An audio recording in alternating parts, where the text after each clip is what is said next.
आशाताई भोसले त्यांची पण मी हे करतो.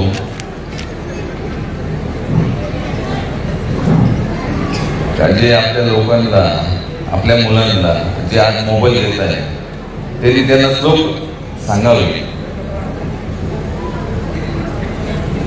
प्रत्येकाने टिळा लावा, साधू संतांची सेवा करावी. मात्र झालं म्हणून लगेच टिळा लावायचं नाही ना. मला खूप जास्त बोलण्याचा विषय राहतो, त्याच्यामुळे मी शांत बसतो. आदेश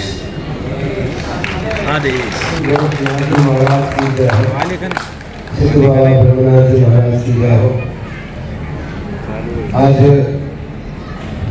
चैत्र शुक्ल दिवस के पावन दिवस के यात्रा बाण की यात्रा के अवसर पर यहाँ पे परम पूज्य गोराई बाबा मेरे की पावन जन्म नगरी पावन तपोभूमि पर एकत्रित हुए सारे सनातनी जन समूह का हम सच्चे अंतकरण से अभिवादन करते हैं.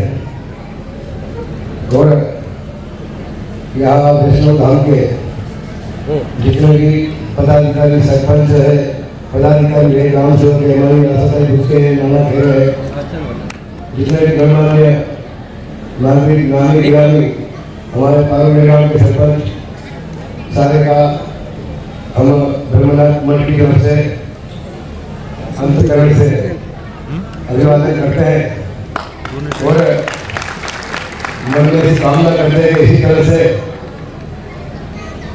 अपने श्रीनगर क्षेत्र के कुंभ नगरी पावना तीर्थ क्षेत्र संलग्न वैष्णव धाम के सारे यात्रा उत्सव महोत्सव इसी तरह से सुखपूर्वक शांतिपूर्वक प्रेरणादायी तरीके से संपन्न हो, यही बाबा ब्रह्मनाथ जी के चरणों में हमारी प्रार्थना है. और अपना सनातनियों का जो एक मता है, एक भाव है, एक जुटता है, वह इससे भी मजबूत बने रहे, ताकि आने वाले जो समय है, क्योंकि आने वाला समय आनंद के साथ में बहुत बड़ा संघर्ष लेकर के आ रहा है. उस संघर्ष के लिए हम सभी को अभी से तैयार होना पड़ेगा.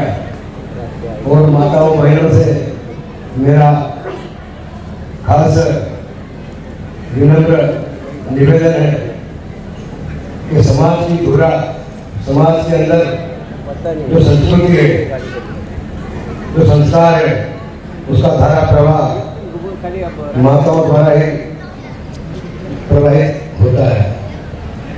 बालक जब माता के गर्भ में होता है तब से ही माता जी का रहन सहन बोल वचन बालक के जनमानस के ऊपर अधिकार जमाता है. माता के दिए हुए संस्कार से ही बालक कल्याणकारी मार्ग पर चलते हुए समाज का, देश का कल्याण करता है एवं प्रेरणादायी पात्र पूर्ण करके अपना जीवन उत्तीर्ण करके जाता है.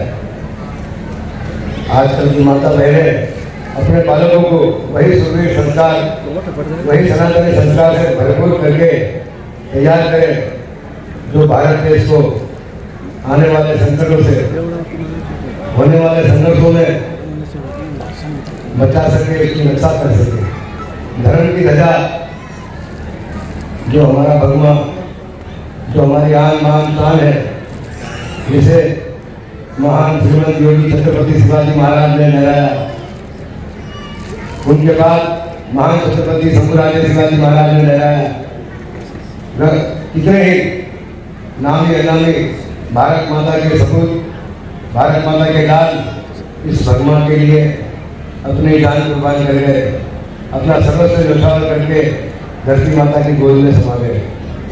उस भगवे के लिए, उस भगवे छत्र के नीचे उसकी आन बान शान की रक्षा के लिए हमें फिर से एकत्र होना है. एकत्र होने के लिए संस्कारों की जरूरत है.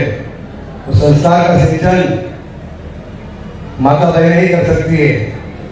इसलिए ये कलयुग है, कलयुग में चंडी की पूजा है। तो चंडी की पूजा इसलिए है कि सारे संस्कार खत्म हो जाएंगे, मगर माता का गर्भाधान संस्कार कभी खत्म नहीं होगा। सारे धर्म खत्म हो जाएंगे, मगर माइयों का मासिक धर्म कभी खत्म नहीं होगा। ये दो महान धर्म है जो संसार को चलायमान रख रहे हैं। इसलिए माताओं बहनों से मेरा अभिनंदन अनुरोध है कि अपने बालकों को संस्कारी बनाइए, और पुरुषों से मेरा निवेदन है कि अपने आसपास रहने वाली माता बहनों की रक्षा कीजिए, अपशब्दों से बचिए, कुसंस्कारों से बचिए, गंदी आदतों से दूर रहिए, भगवान का नाम स्मरण कीजिए, अपना और अपने परिवार का कल्याण कीजिए। इसी के साथ अपनी वाणी को विराम देता हूँ। बहुत सच्ची गोरक्षनाथ जी महाराज की जय।